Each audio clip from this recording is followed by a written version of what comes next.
Good morning mga kapilos. Ngayon ang ipipresent ko sa inyo itong gadget na ito.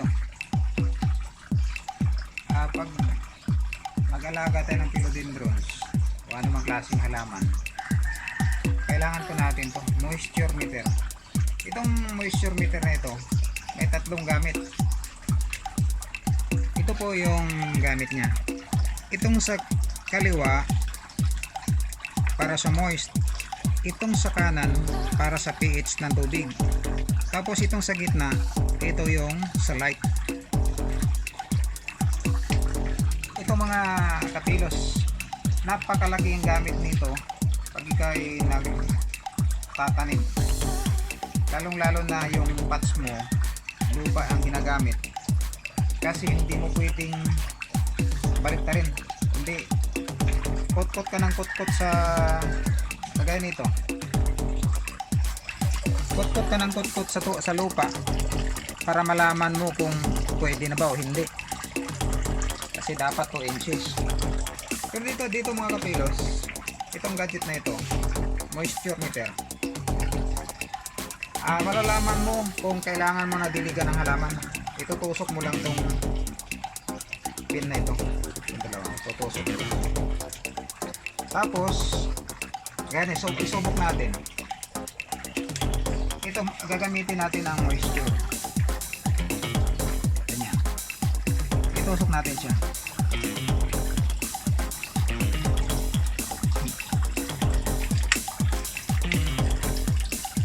Yan po, nandun pa siya sa blue, ibig sabihin basang basa. Pagka kulay blue ibig sabihin basa. Pagka gitna, pantay na. Pag pula, ibig sabihin tuyo na yan.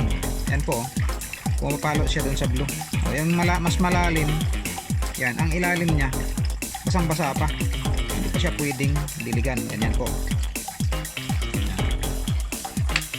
Try tayo dito medyo tuyo na.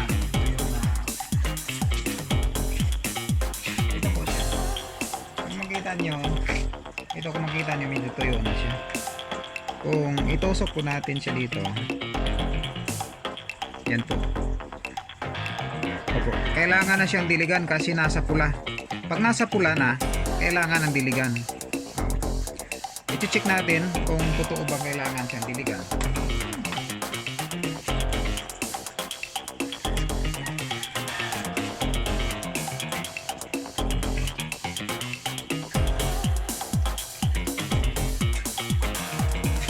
Po,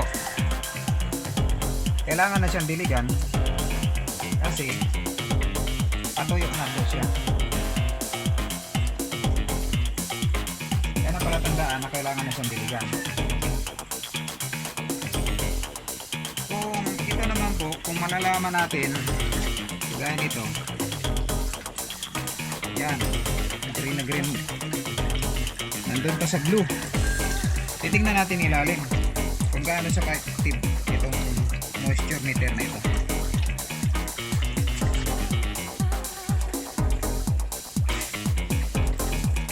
Ayan po, basang basa, super basa, kaya nandun siya sa blue. Malalaman natin pag nalunod na yung ano natin, yung halaman natin. Ibig sabihin nun, sobra ang tubig pag nasa blue na siya. Ito, matagal-tagal bago natin diligan ito kasi sobrang sa basa, bumatang ang tubig yata dun sa pinaglagyan niya. Yan, napakalaking gamit niya kasi malalaman mo kung kailangan mo na magdilig. Pag pupula na siya, kailangan mo na magdilig. Pag nasa blue at saka green, ibig sabihin may moisture pa siya. Pag sa blue, sobrang basa na po yun, matagal pa siya pwedeng diligan. Ayan, nasunod nating gamitin ito pong pH. Ayan, sa pH ng tubig.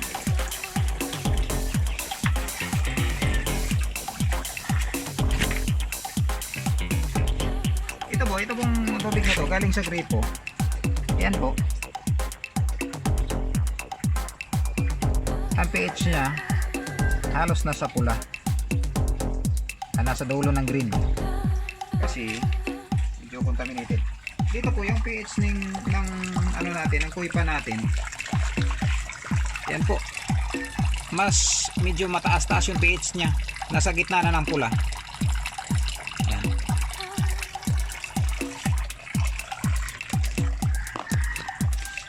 Ang pH natin, pag malinis ang tubig, nasa bandang green at saka blue.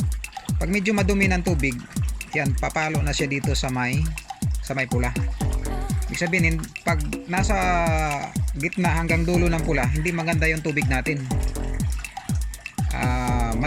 Medyo mataas yung pH ng tubig natin.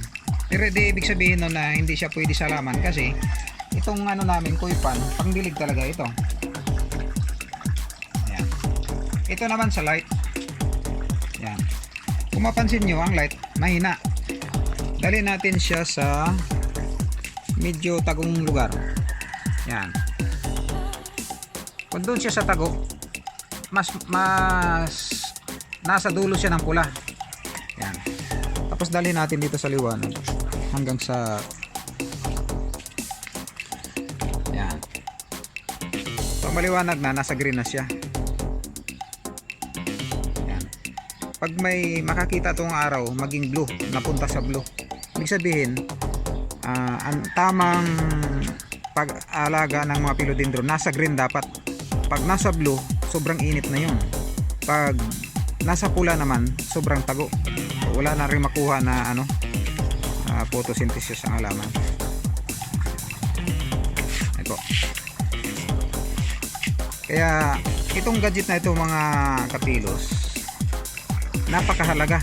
Kasi dito mo malalaman kung kailangan mo na magdilig o hindi pa. Kasi malalaman mo kung basa pa siya o hindi. Kagaya ng ganitong klaseng mga halaman, yung lupa lang itaniman mo, hindi mo pwedeng baliktarin ito. Hindi mo malalaman kung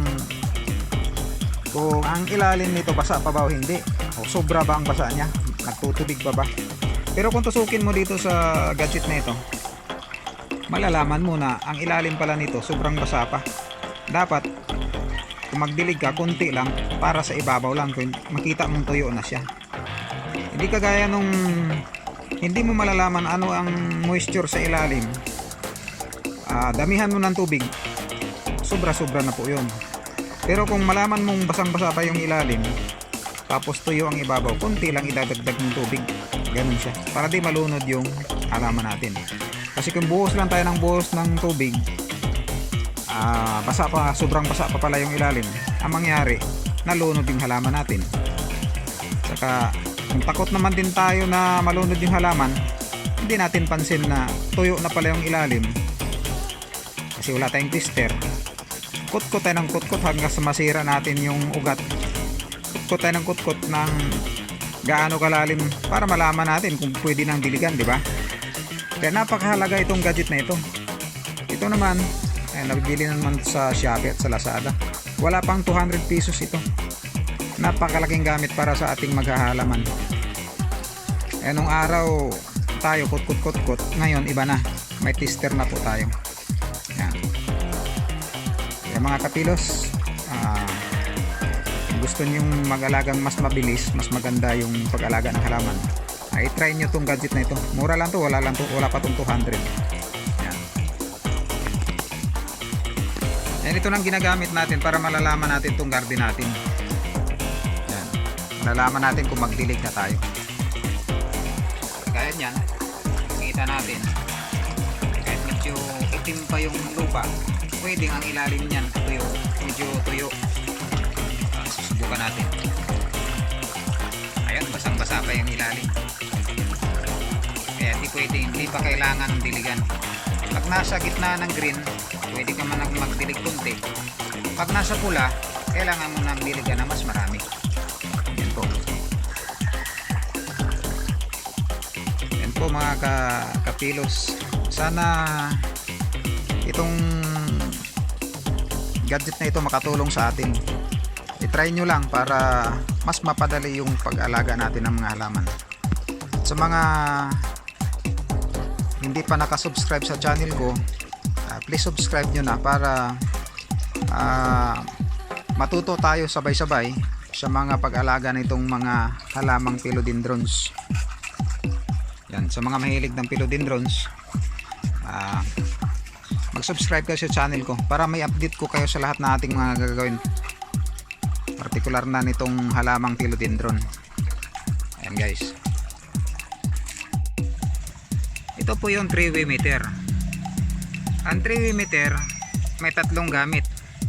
Yan, itong adjuster na ito, pag ilagay mo dito sa gitna, yan para lang sa light. Ang kaliwa naman para sa moisture, at ang kanan para sa pH ng tubig. Yan. Tapos ang palatandaan dito naman sa meter nya, pag nasa kanan yung kulay blue, ibig sabihin basa. Kung sa moisture, basa. Yung green, natural siya. Pag pula, ibig sabihin tuyo na. Pag sa light naman, baliktad. Pag pula, kulang sa light, madilim. Pag blue, sobra ang light. Yan, baliktad siya. Ang pH naman, pag sobra ang pula, yung mataas ang pH niya. Pero almost makikita mo nag-start siya sa pula kasi wala naman tubig na napakalinis talaga. May pH talaga lahat ng tubig. Kaya kunti-kunti lang yung ano natin doon, kunti-kunti lang yung bilang natin doon. Nasa number 3 ang maduming tubig,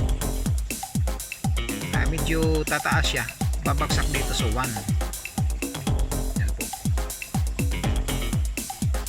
Yan, isubok natin ang moisture nitong halaman na ito.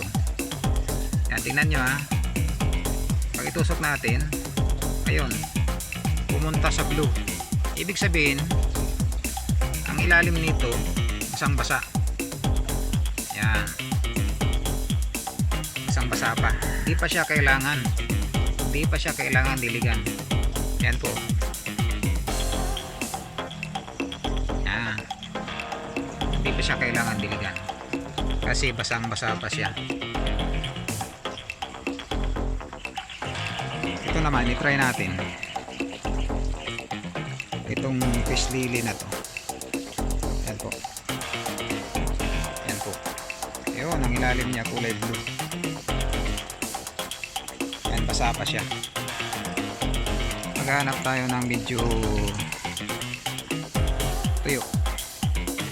Ito po itong Royal Queen na ito.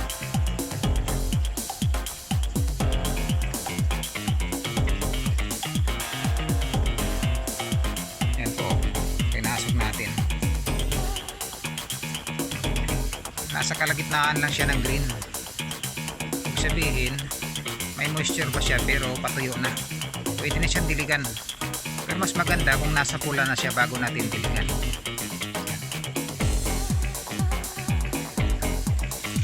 Susubok tayo dito sa mga maliit natin. Itong Monstera Deliciosa natin na maliit.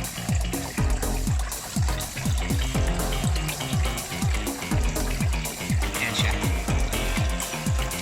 Ayan, nasa dulo, nasa gitna ng green at saka blue. Ibig sabihin, basa pa siya. Hindi pa siya kailangan diligan. Ganun lang po. Pag pupula na siya, yan, ito pagpupula, nasa pula, ibig sabihin kailangan ng diligan.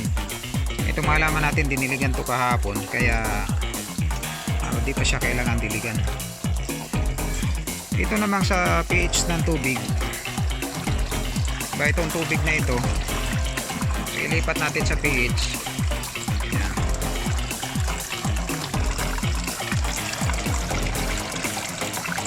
Nasa dulo siya ng nasa number 3 siya kasi wala naman tong halong tubig, galing gripo lang po itong tubig na ito.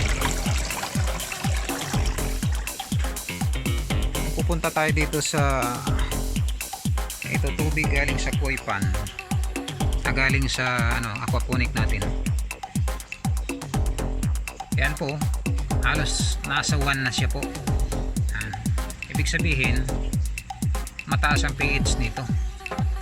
Mataas ang pH nito dahil ang dumi ng tilapia Yan, ang dumi ng mga tilapia. Ammonia yan, mataas ang pH niyan.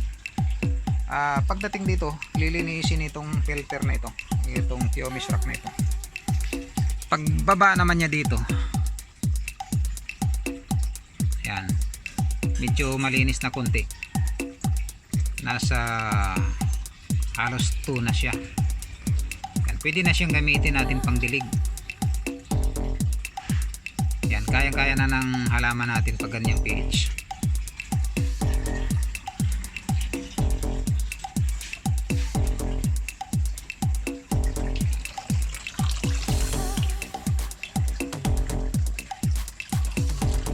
Yan mga kapilos, malalaman natin kung kailangan na nating magdilig o hindi pa. Yan po. Ito, nasa blue pa siya, sabihin bago, basang basa pa po siya. Sa light naman, sa ilaw naman, ilagay natin sa ilaw. Kung dito tayo sa bandang madilim, yan po, nasa gitna ng pula. Pag pupunta naman tayong paliwanag, yan, sa mas maliwanag na lugar, yan po, nasa green. Pag dito mas maliwanag pa, yan na po, papunta na po siya sa pagka blue. Yan. Pag may araw, pag makakita siya ng araw, pupunta yan sa blue. Yan, ibig sabihin, kung sagad na sa blue, sobrang liwanag na po yun. Kung nasa pula naman, hindi rin kagandahan sa halaman yung nasa pula, dahil wala siyang makukuha doon na hindi siya makapagluto ng pagkain niya, yung photosynthesis system.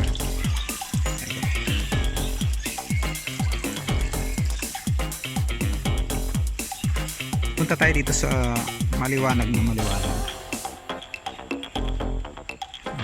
Hindi lang gaanong lumabas yung araw. O yan, sobrang liwanag, nasa blue na po siya. Yan. Pag lumabas ang araw, lalong yan, tataas yan, mauubos na niya yung blue. Yan, okay lang yung bright light. Nasa blue bright light siya, okay lang yun siya, wag lang direct sunlight talaga. Yan, itong mga halaman natin, itong mga philodendron natin, shaded po ito, may net po tayo 80% ang shade. Yan. May mga area na mas maliwanag, itong mga mayana, yan, dito natin ilagay sa pinakamaliwanag. Maabot siya ng araw na walang shade, kasi mas gusto nila to makalabas yung tamang kulay nila. Itong mga halaman na kailangan ng mainit, dito namin nilalagay. Tapos yung mga philodendron natin, yan, sinisilong natin sa ilalim ng puno ng papaya. Ito, mga ilalim ng puno ng mangga, kasi hindi po nila kaya ang sobrang init. Dito yung mga philodendron natin, mga anthurium natin dito rin, pero kailangan ng sobrang init itong mga anthurium, masusunog yung dahon nila. Yan, ito kasi nandyan galing ang araw, shaded po sila. Yan, shaded sila, shade po ito mga 60% ng liwanag ang araw dito, arawan sa 60% lang. Yan, dito, yan, shaded, may bubong po siya. Hindi natin binibilad kasi masusunog itong mga halaman na ito. Yung mga maliit namin, dito talaga wala talagang araw na makikita. Yan. Dito sila nakakalagay. Pinapropagate pa lang, dito nakalagay po yun. Hindi talaga sila na sinaga ng araw kasi mga lanta po sila.